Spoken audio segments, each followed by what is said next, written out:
I watched $22,000 worth of winter stockpile burn to ash while 4 HOA board members stood there grinning like they'd just hit the lottery.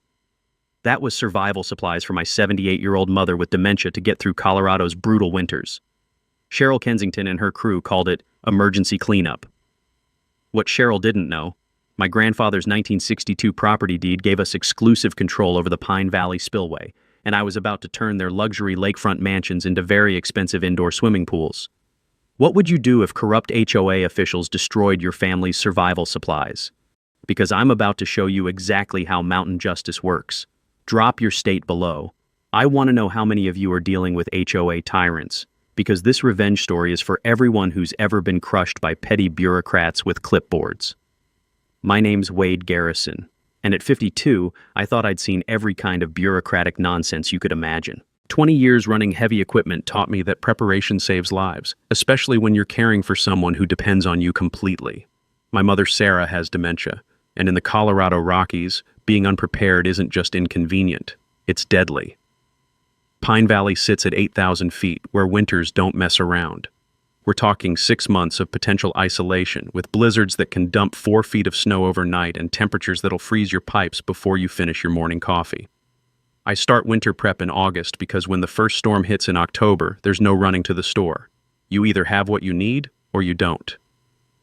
The community was built in 1985 around an artificial lake that used to be part of my family's ranch. My grandfather was smart enough to retain the water rights when he sold the land to developers. Most folks in Pine Valley have no clue that the lake they pay HOA fees to maintain is actually controlled by the guy living in the eyesore property they complain about.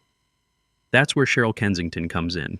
Picture your worst nightmare of a HOA president, fake smile, designer clothes that cost more than most people's cars, and the kind of passive-aggressive sweetness that makes your skin crawl. She moved here 3 years ago with her little gang of luxury homeowners who treat the community like their personal country club. Trevor Ashworth, the vice president, flips houses for a living and owns the $850,000 mansion with the illegally oversized heated pool. Marissa Vale runs the treasurer position from her $920,000 mountain retreat that she rents out to rich tourists. And Douglas Whitfield, the secretary, manages vacation rentals from his $780,000 lakefront property. All 4 of them live in houses that shouldn't exist according to the original flood zone maps, but we'll get to that later. The thing about caring for someone with dementia is routine becomes everything. My mother knows where her medications are stored, recognizes the labeled containers I've used for 15 years, and feels secure when she can see our supplies organized exactly the same way every winter. Destroying that routine isn't just cruel, it's dangerous. October 23rd changed everything. I had to drive Mom to Denver for her quarterly neurologist appointment, a 6-hour round trip that couldn't be postponed. The appointment went well, her medications were adjusted, and we even stopped for her favorite ice cream on the way home. I remember thinking it was one of the good days, you know? The kind where dementia takes a back seat and you get glimpses of the person she used to be. We pulled into our driveway at 4:30 p.m. to find 4 expensive cars parked in front of our house and smoke rising from our backyard. The acrid smell of melting plastic hit us immediately, followed by the chemical stench of burning medical supplies. I could hear my mother starting to cry before she even saw what had happened, because that smell meant her security was literally going up in smoke. Cheryl stood there in her $3,000 coat, clipboard in hand, supervising the destruction of everything we'd spent months preparing. 6 months worth of canned food, propane for backup heat, generator fuel, firewood, medical supplies, emergency water, $22,000 worth of careful planning reduced to ash and melted plastic. Emergency fire hazard cleanup, she announced with that fake sweet smile. We received reports of unsafe storage conditions.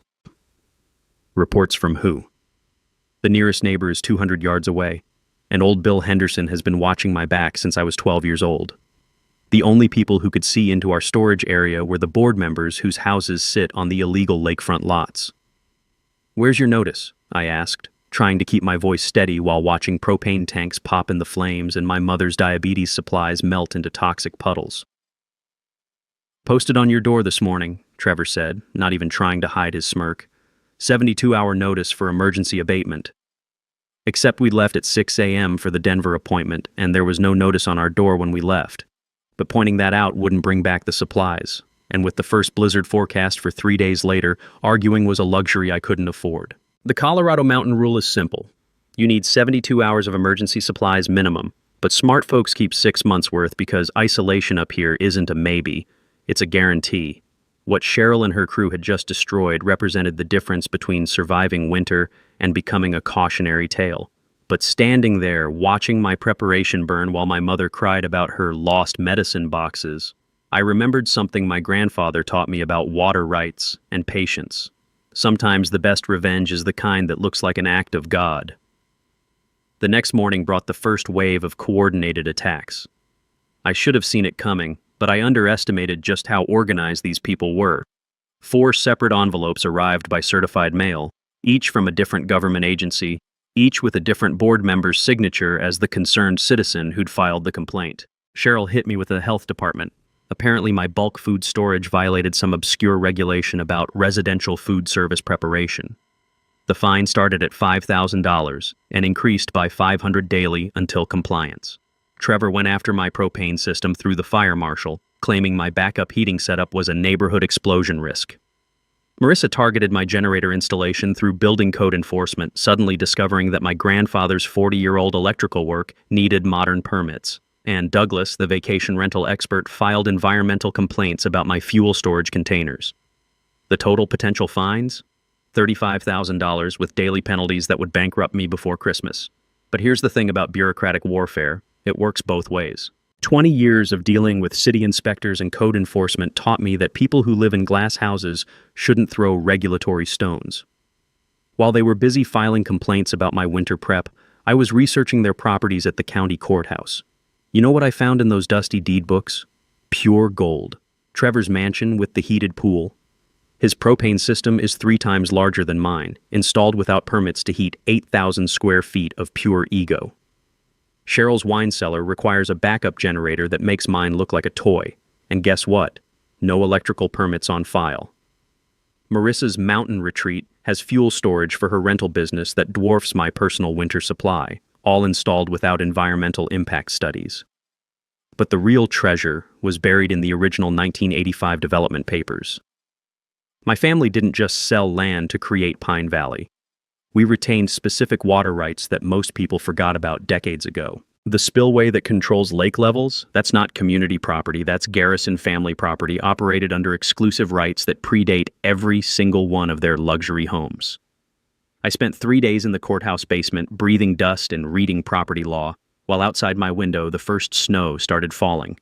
Each page I turned revealed another layer of their hypocrisy, another violation they were guilty of, another piece of leverage I'd need for what was coming. The mini twist came when I discovered something that made me laugh out loud in that silent courthouse basement. Every single one of their complaints against my property cited the exact same violations their own homes were guilty of. Trevor's complaint about my propane storage, his system violates 3 separate fire codes. Cheryl's health department filing, her vacation rental kitchen operates without proper permits. It was like watching criminals complain about jaywalking while robbing a bank. Property rights law is fascinating once you dig into it. Here's what most people don't know. Original landowners retain specific usage rights, unless those rights are explicitly transferred in writing. Translation: just because someone builds a community around your land doesn't mean you lose the rights your family negotiated decades ago. My mother spent those 3 days asking where her medicine boxes went, getting more agitated each time I had to explain that they were gone. Dementia makes change terrifying, and watching her routine destroyed was almost as infuriating as the legal attacks. But every time she asked about her missing supplies, I remembered that spillway control panel in our basement and smiled just a little. The temperature dropped to 15 degrees that first week, and I watched my neighbors turn up their thermostats while I rationed our remaining propane. 3 families drove past our house every day, but nobody stopped to check on the elderly woman whose medicine they'd helped destroy. That's when I realized this wasn't just about property values or community standards. This was about power, and the kind of people who enjoy wielding it against those who can't fight back. At least that's what they thought. By November, Cheryl and her board had escalated from bureaucratic warfare to full-scale character assassination. The neighborhood suddenly developed a collective case of amnesia about 15 years of good relations with the Garrisons. Overnight, I went from Wade, who fixes everyone's plumbing for free, 2, that dangerous hoarder who threatens community safety. The Whisper campaign was masterfully orchestrated.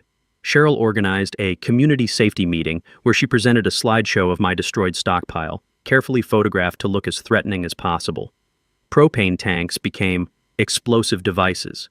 Canned food storage became unsanitary hoarding conditions. My generator setup became unlicensed electrical hazards. Within a week, I couldn't buy supplies anywhere in town. The hardware store owner who'd known me since high school apologetically explained that several customers had expressed concerns about selling me dangerous materials. The pharmacy where my mother had filled prescriptions for 10 years suddenly required additional verification for her medications. Even the grocery store started treating me like I might detonate in the cereal aisle. The isolation was strategic and effective. When you live an hour from the nearest city, losing local supplier relationships isn't just inconvenient, it's potentially life-threatening. My mother's home health aide quit after receiving anonymous tips about unsafe working conditions. Neighbors who used to wave from their driveways started crossing the street to avoid eye contact. But every mile I drove to find supplies, every hostile look from former friends, every night I watched my mother ask why people weren't talking to us anymore. I spent thinking about water rights and spring flooding patterns. I started researching the board's real estate activities, using public records that anyone can access if they know where to look. What I found was a pattern that made my blood boil and my lawyer's eyes light up like Christmas morning. Over the past 3 years, 6 elderly or disabled residents had been forced to sell their properties after facing compliance issues with the HOA. Each time, the same pattern emerged. Coordinated complaints, escalating fines, social isolation, and finally a generous buyout offer from a shell company called Pine Valley Properties, LLC. Guess who the managing partners of Pine Valley Properties turned out to be? If you guessed Cheryl, Trevor, Marissa, and Douglas, you win the prize. They weren't just harassing residents, they were running a systematic land grab operation, targeting vulnerable community members and forcing below-market sales. The mini twist that changed everything happened when I contacted the families who'd been forced out. Mrs. Patterson, who'd sold her house after facing health code violations for her diabetic supplies. Mr. Rodriguez, forced out over fire hazards related to his wood-burning stove. The Williams family, elderly couple who sold after zoning violations about their vegetable garden.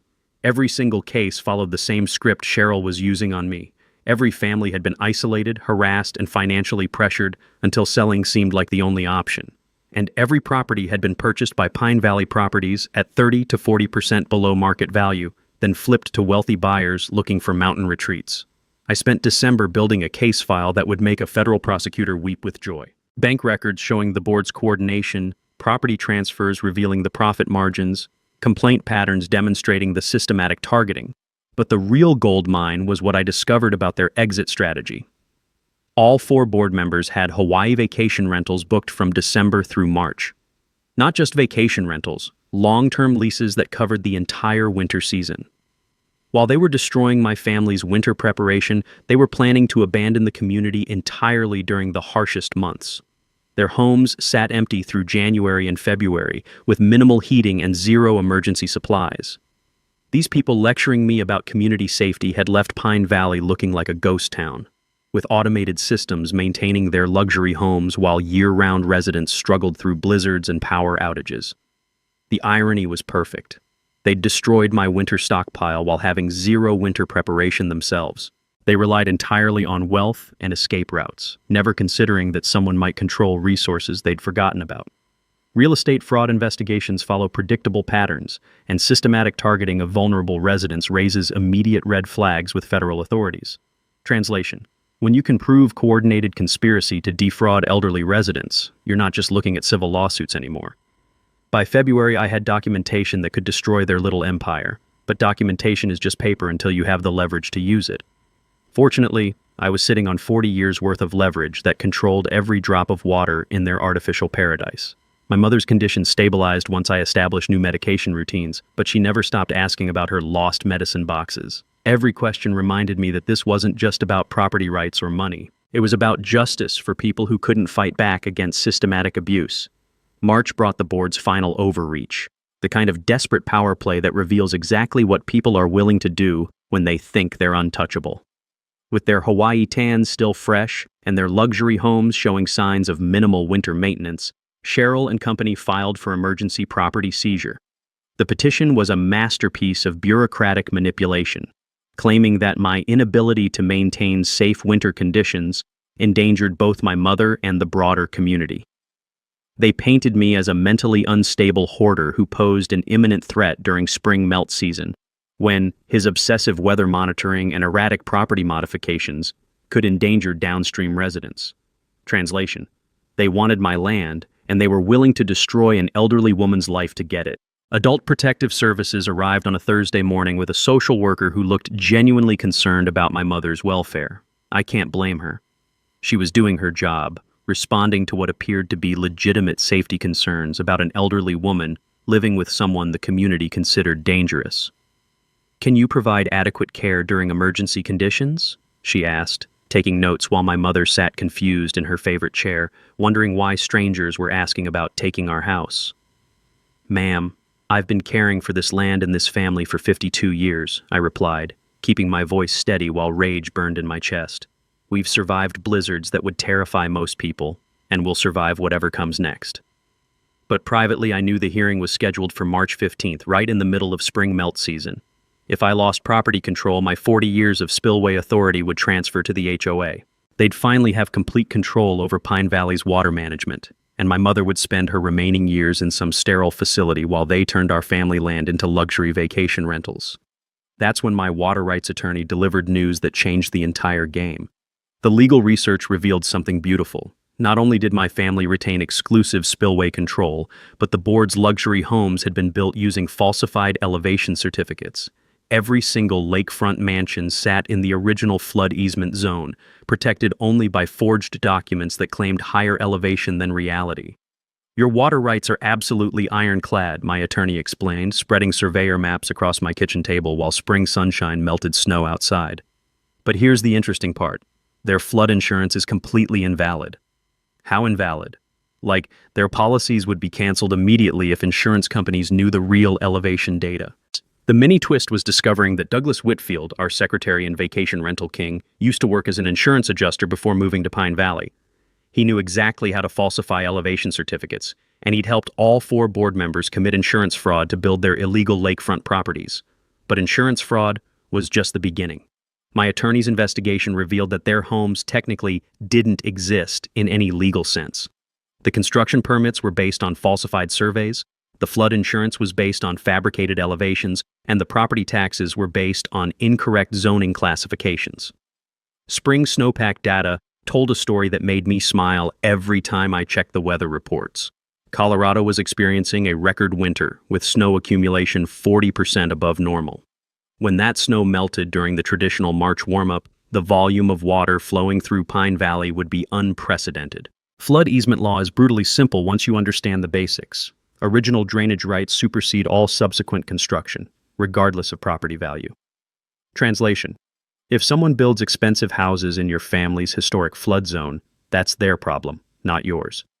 I spent early March documenting baseline conditions, taking photographs of lake levels and spillway settings that would justify everything I was about to do.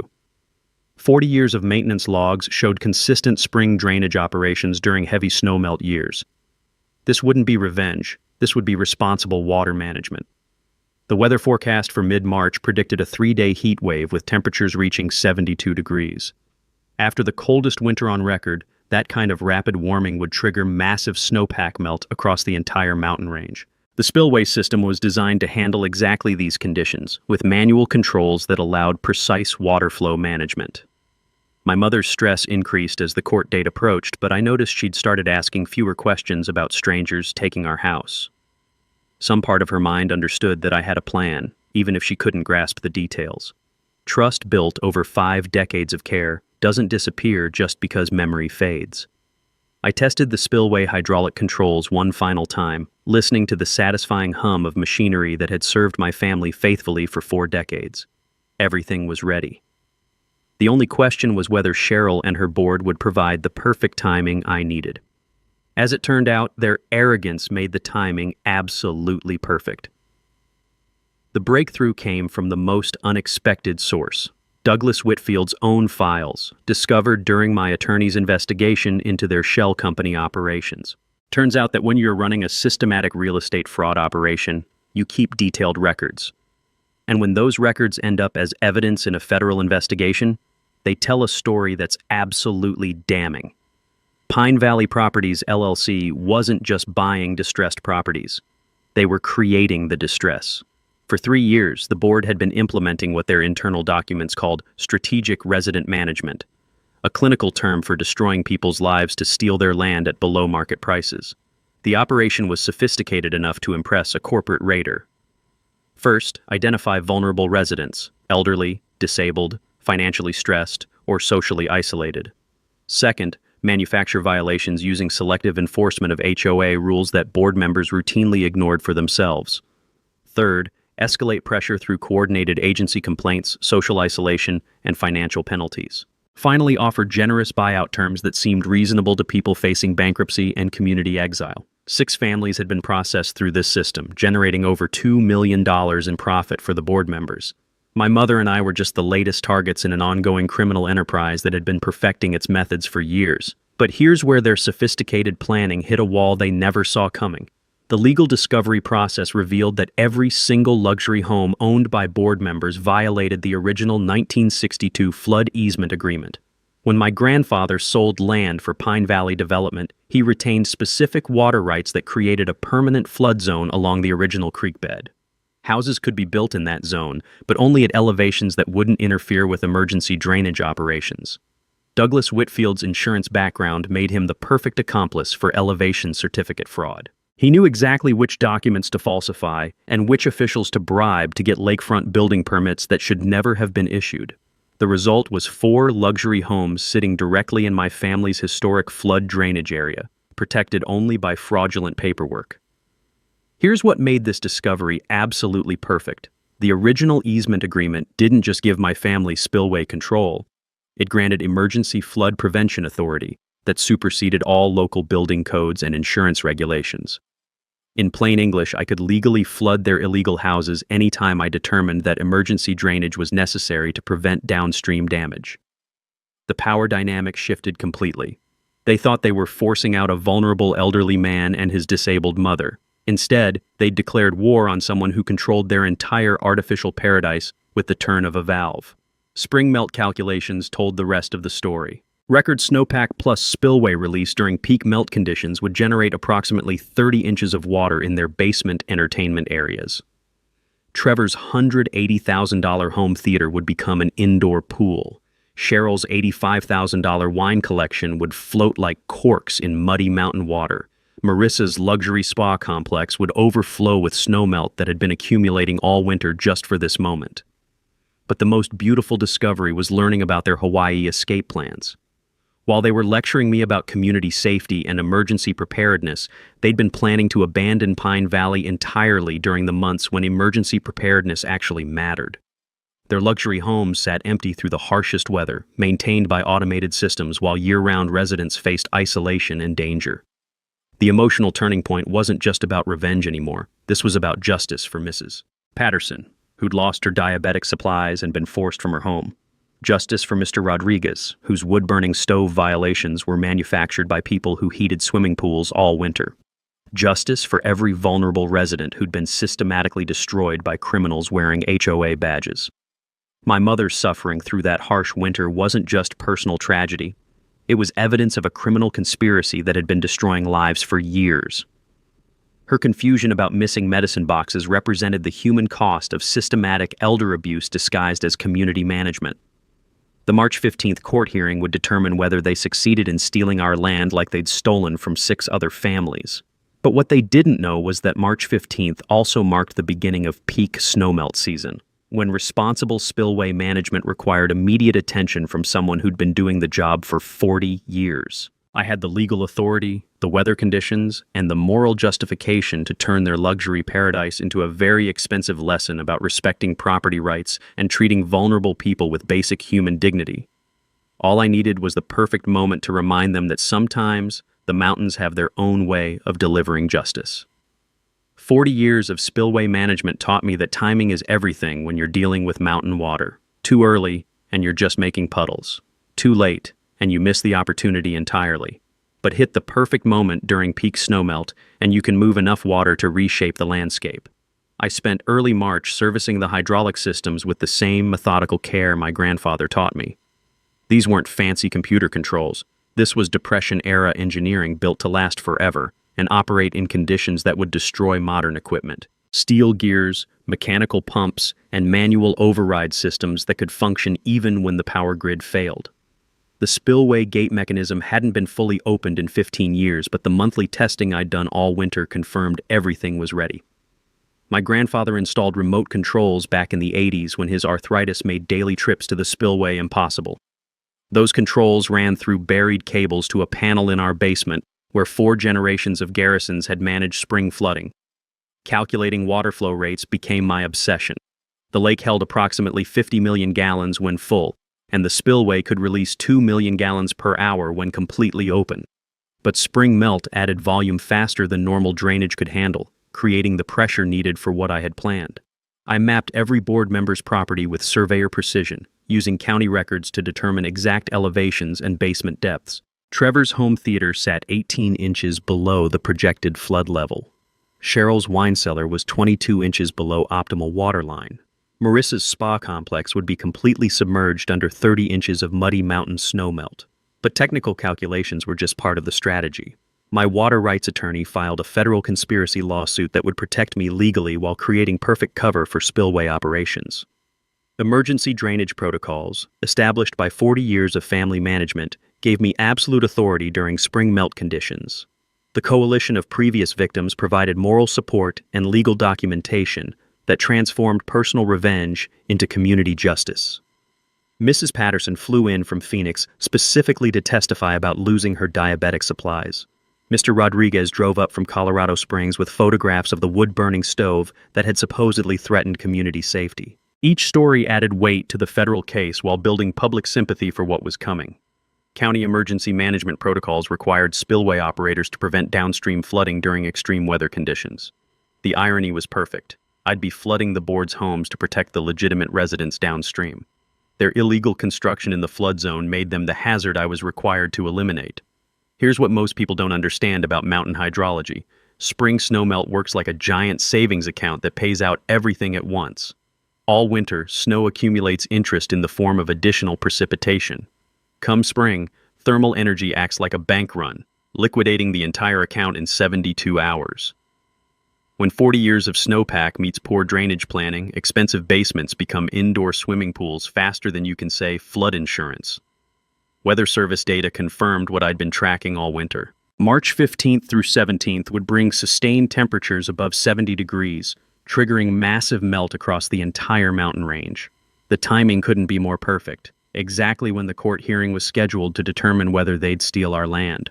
I spent the final week testing backup systems and documenting baseline conditions. Photographs of normal lake levels, spillway settings, and weather conditions would justify everything that followed. This wasn't vandalism or revenge. This was 40 years of expertise managing natural drainage during extreme conditions.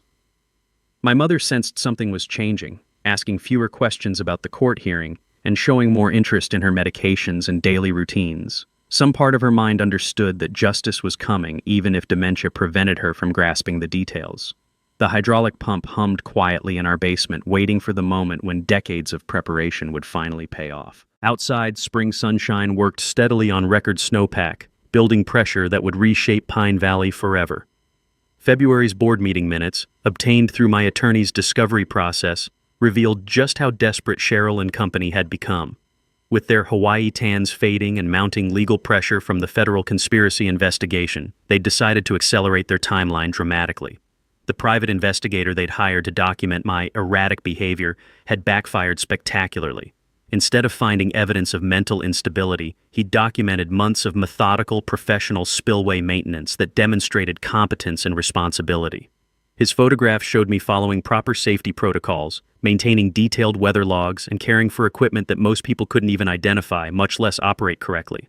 But desperation makes people stupid, and stupid people make dangerous decisions. The emergency court petition filed in late February painted me as an increasingly unstable individual whose obsessive weather monitoring and property modifications pose imminent danger during spring melt season.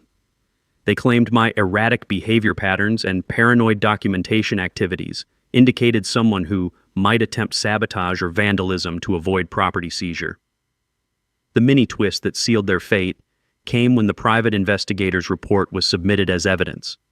Instead of supporting their claims, his documentation proved I was the most qualified spillway operator in the county, with 40 years of accident-free management and professional-level expertise in mountain hydrology. Your Honor, my attorney explained to the judge during preliminary hearings, Mr. Garrison's weather monitoring isn't obsessive, it's essential. His documentation isn't paranoid, it's responsible record-keeping required for safe spillway operation. And his property modifications aren't erratic. They're maintenance activities that have prevented flooding disasters for 4 decades. The judge's questions revealed someone who understood mountain water management better than the board had anticipated. Are you suggesting that Mr. Garrison poses a threat to community safety through competent spillway management? Cheryl's attorney tried to argue that my fixation on spring flooding scenarios demonstrated unstable thinking, but the judge cut him off. Counselor, anyone who manages mountain drainage and doesn't monitor spring flooding scenarios is the one with unstable thinking. But while they were failing in court, I was tracking weather patterns that made my grandfather's drought stories seem like gentle summer rain. The National Weather Service confirmed what local conditions had been suggesting for weeks. Colorado was experiencing the most severe snowpack accumulation in recorded history. By early March, snowfall totals exceeded average years by 60%. The mountain peaks around Pine Valley looked like frosted wedding cakes, beautiful and terrifyingly loaded with potential energy that would transform into kinetic force the moment temperatures rose above freezing for more than a few hours. I maintained detailed logs of every weather reading, not just for legal protection, but because genuine spillway management requires precision timing. Release water too early during snowmelt, and you waste the opportunity. Release it too late, and natural flow overwhelms your control anyway. But hit the perfect moment when accumulated snowpack meets rapid warming and you can move enough water to carve new creek beds. The board's Hawaii vacation receipts, discovered during financial disclosure, showed they'd spent March planning to avoid the very conditions that made spillway management most critical. While I was calculating flow rates and preparing emergency drainage protocols, they were shopping for luxury beachwear and booking sunset dinner cruises. Their complete disconnection from Pine Valley's seasonal realities became evidence of their unfitness to control community water management.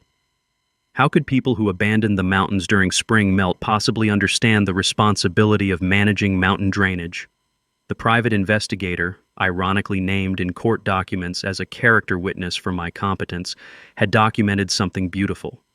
Every day for 3 months, I'd checked spillway conditions, recorded weather data, and maintained equipment with the methodical care of someone who understood that lives depended on proper water management. Meanwhile, their luxury homes sat empty through the harshest weather, with minimal heating systems cycling on and off to prevent pipe damage, while basement entertainment systems worth hundreds of thousands of dollars sat unprotected below the flood line they'd forgotten about when falsifying elevation certificates.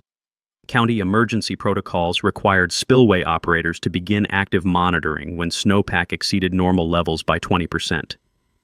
We were approaching 3 times normal accumulation, with weather conditions that would trigger mandatory drainage operations, regardless of any personal considerations. My mother's condition had stabilized as spring approached, but she maintained her routine of asking about weather conditions and spillway status. 50 years of mountain living taught her to recognize signs that most people miss. She might not remember yesterday's conversation, but she knew when spring melt was building towards something significant. The court hearing scheduled for March 15th would determine whether criminal conspirators succeeded in stealing our family land. But March 15th was also predicted to be the first day of the spring heat wave that would trigger the largest snowmelt event in Pine Valley's recorded history. The final week before the court hearing brought weather conditions that seemed designed by nature specifically for what I had planned. 3 days of sustained 70-degree temperatures would trigger snowmelt that exceeded anything in 40 years of spillway records, creating perfect cover for emergency drainage operations that just happened to target properties built illegally in the flood zone. Cheryl's desperation peaked when she realized their legal strategy was collapsing.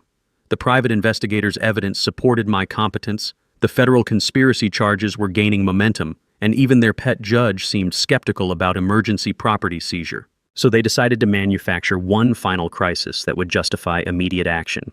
March 10th brought sheriff's deputies to our door with a temporary restraining order that prohibited me from interfering with spillway operations during the pendency of property transfer proceedings. Translation: they were trying to prevent me from managing spring melt until after they'd stolen legal control of the water rights. The restraining order backfired immediately when the County Water Authority pointed out that preventing qualified spillway operation during peak melt conditions would endanger every downstream resident in Pine Valley. The judge who'd signed the order rescinded it within hours, noting that public safety supersedes property disputes. But the failed restraining order revealed their final strategy. Cheryl and the board planned to arrive at the March 15th hearing with media coverage, positioning themselves as concerned community leaders protecting residents from dangerous property owner. They'd invited Channel 7 News to document their community protection efforts and broadcast the hearing live. Perfect. They were providing witnesses for their own downfall. The mini twist that sealed everything came when the news investigator started researching the story independently. Instead of finding dangerous property owner threatening community safety, she discovered systematic elder abuse, real estate fraud, and insurance violations that made front-page news across Colorado.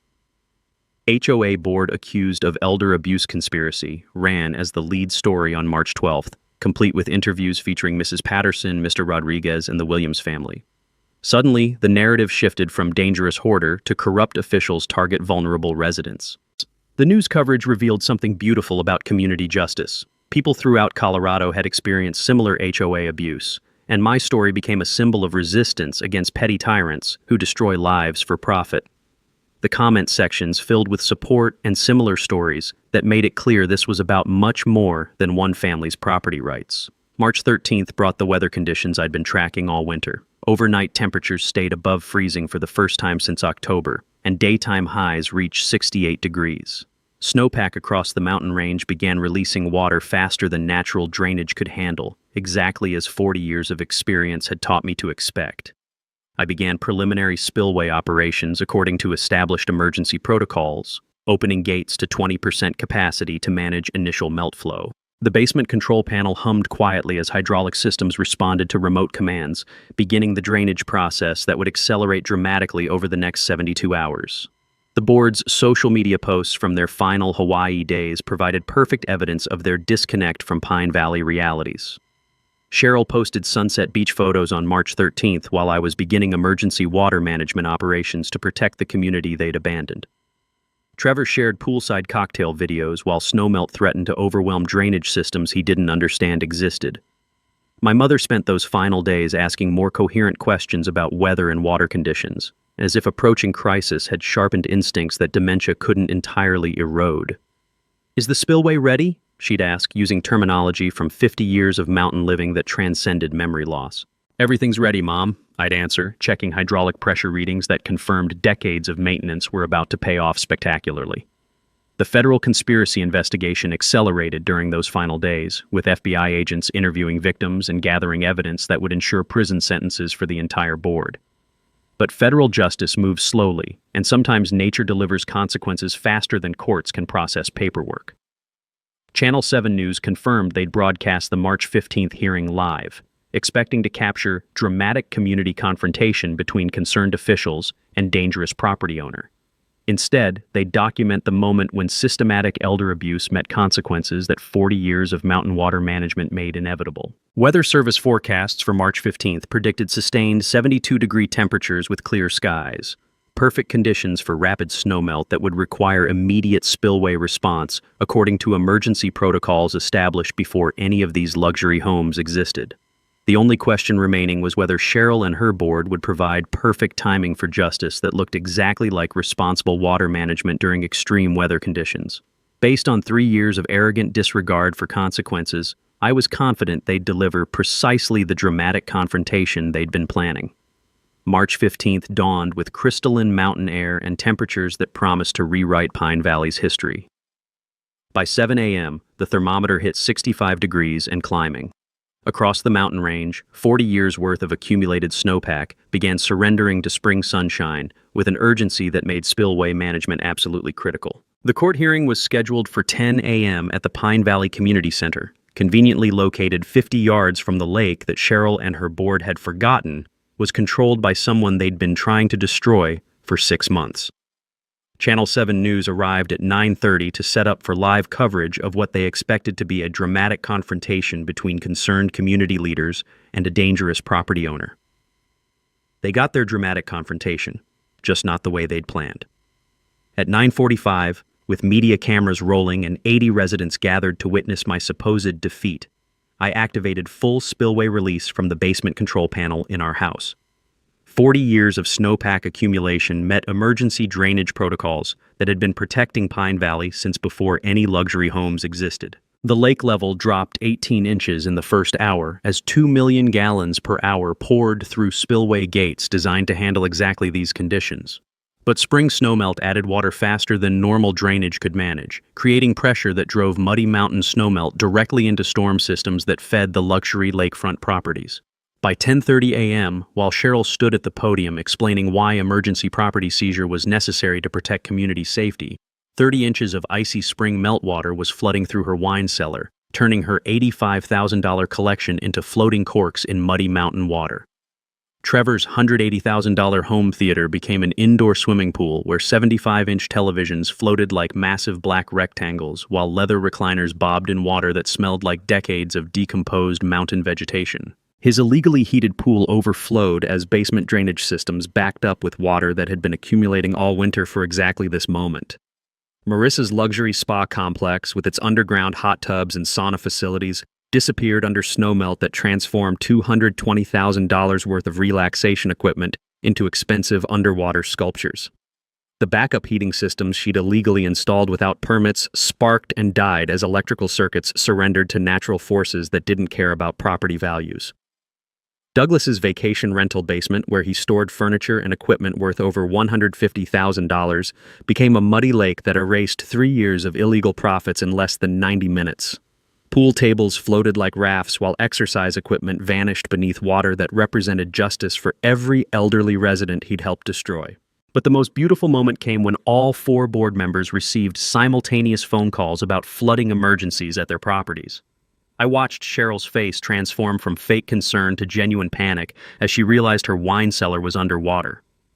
Trevor dropped his legal documents and ran toward his car when contractors called about his floating BMW in the garage. "You did this deliberately!" Cheryl screamed, pointing at me while standing knee-deep in muddy water that had risen around the community center as storm drains backed up with spillway overflow. I held up 40 years of spillway operation logs and smiled at the news cameras that were capturing everything in high definition. "Just following standard spring melt protocols, ma'am. Emergency drainage operations to prevent downstream flooding, exactly like my grandfather did and his grandfather before him." The mic drop moment came when I presented documentation to the assembled crowd and media. Maybe next time, read your property disclosures before building illegal houses in flood zones. Insurance investigators arrived within hours, followed by federal agents who'd been building the conspiracy case. The news crews captured everything: luxury cars floating in driveways, basement entertainment systems sparkling underwater, board members wading through muddy snowmelt while trying to save property that shouldn't have existed in the first place. Channel 7's live coverage went viral within minutes, with social media users sharing footage of justice delivered through mountain water management.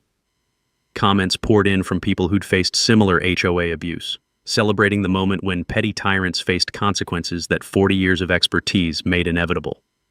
County officials confirmed that spillway operations followed proper emergency protocols for extreme snowmelt conditions. The Water Authority praised responsible drainage management that had prevented downstream flooding exactly as designed. Even the fire marshal noted that emergency water management had eliminated fire hazards from illegal propane installations.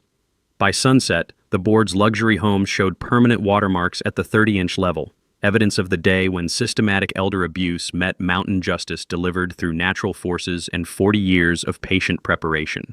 The aftermath of March 15th unfolded exactly like mountain justice should, swiftly, completely, and with consequences that matched the crimes perfectly. Emergency responders confirmed that spillway operations had followed every proper protocol for extreme snowmelt management, protecting downstream residents exactly as emergency plans required. Insurance companies took one look at the falsified elevation certificates and denied every flood claim, leaving the board facing $2.8 million in uninsured property damage. 40 years of fraudulent documentation couldn't survive one day of honest water management, and their luxury paradise disappeared beneath mountain snowmelt that revealed the truth about illegal construction in protected flood zones.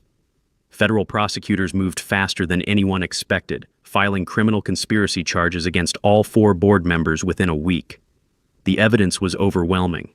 Systematic targeting of elderly residents, real estate fraud through Pine Valley Properties LLC, insurance fraud through falsified elevation certificates, and elder abuse that constituted federal civil rights violations. Cheryl Kensington pleaded guilty to conspiracy and elder abuse charges, receiving 3 years in federal prison plus restitution requirements that would consume her wealth for the rest of her life. Trevor Ashworth faced additional insurance fraud charges when investigators discovered he'd been falsifying elevation certificates throughout the county, not just in Pine Valley. Marissa Vale's development company collapsed under federal investigation, and Douglas Whitfield lost his real estate license along with properties that were illegally constructed in protected zones.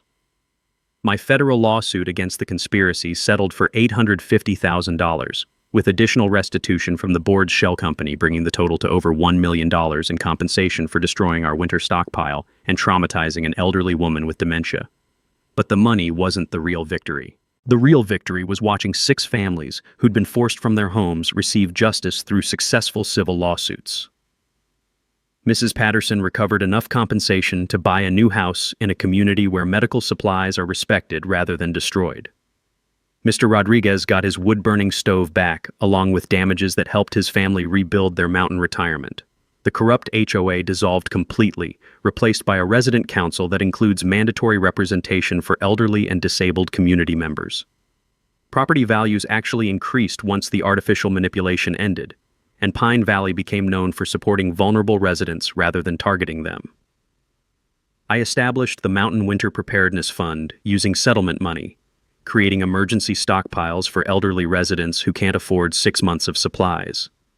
The fund provides medical equipment loans, transportation during storms, and legal aid for anyone facing HOA abuse. My mother's suffering became the foundation for protecting other families from similar trauma.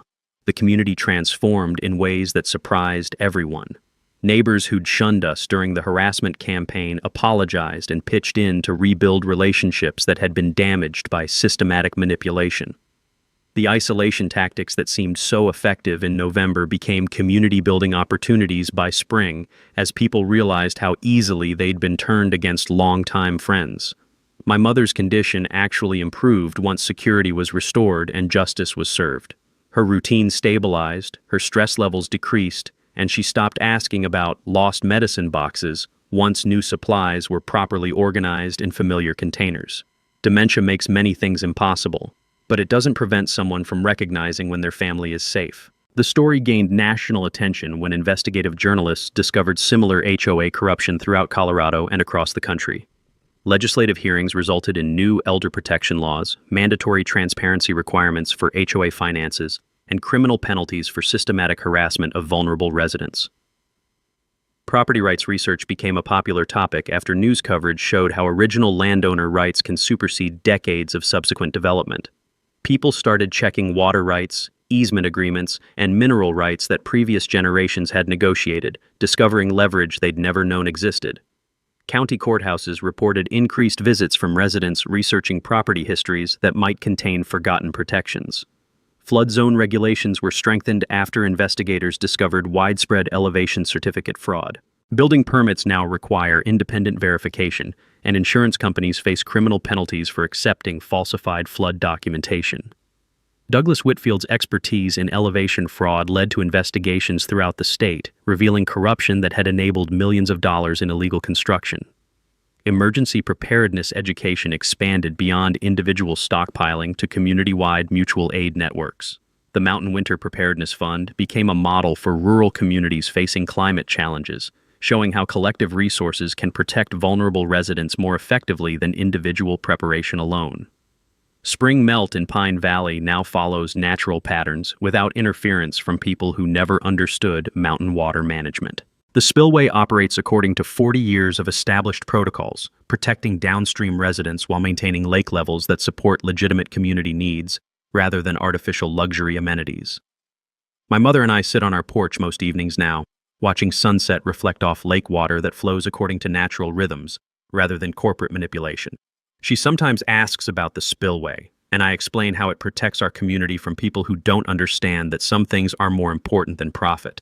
But that's not the end of this story, because Cheryl's pharmaceutical connections ran deeper than anyone realized during the conspiracy investigation.